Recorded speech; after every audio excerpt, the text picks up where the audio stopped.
praticamente la parola agli amici collaboratori che hanno permesso, hanno contribuito affinché tutto ciò fosse possibile, cioè voglio comunque applaudire già da adesso il dottor Sasa Mendoza e il dottor Ferdinando Campos. Mi corre l'obbligo di fare un doveroso omaggio a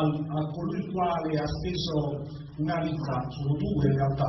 le personalità che hanno speso tutta la loro vita, uno già membro dell'Accademia Napoletana è scomparso, e chiederei un applauso sentito al professor Carlo Iandolo.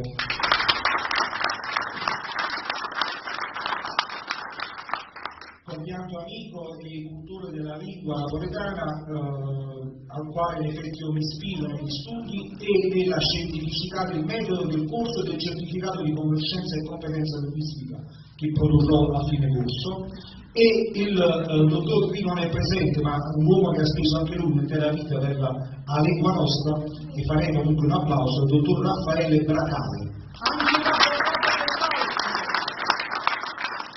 Ora io leggerò, io sono commosso e onoratissimo, forse non ho mai domanda, una lettera del dottor Raffaele Bracale, che dall'età di 7 anni, adesso ne ha 70 e passa, studia la lingua nostra. Allora leggerò un messaggio per me e per tutti quanti voi.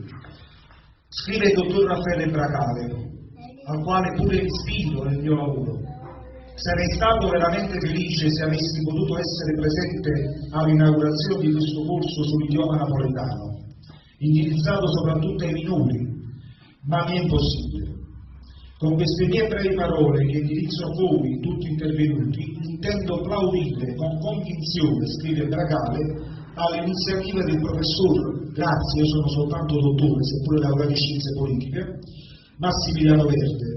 che persegue l'opera meritoria di trasmettere all'uditorio non soltanto la memoria, come dico io e come dice lui, ma anche i migliori criteri pratici da seguire perché il pensiero napoletano e le parole usate per metterlo sulla carta non vadano perduti, ma diventino patrimonio di adulti e bambini. Posso dire a tutti quelli che ascoltano che si fidino ciecamente di quanto l'amico Massimiliano Verde dirà loro.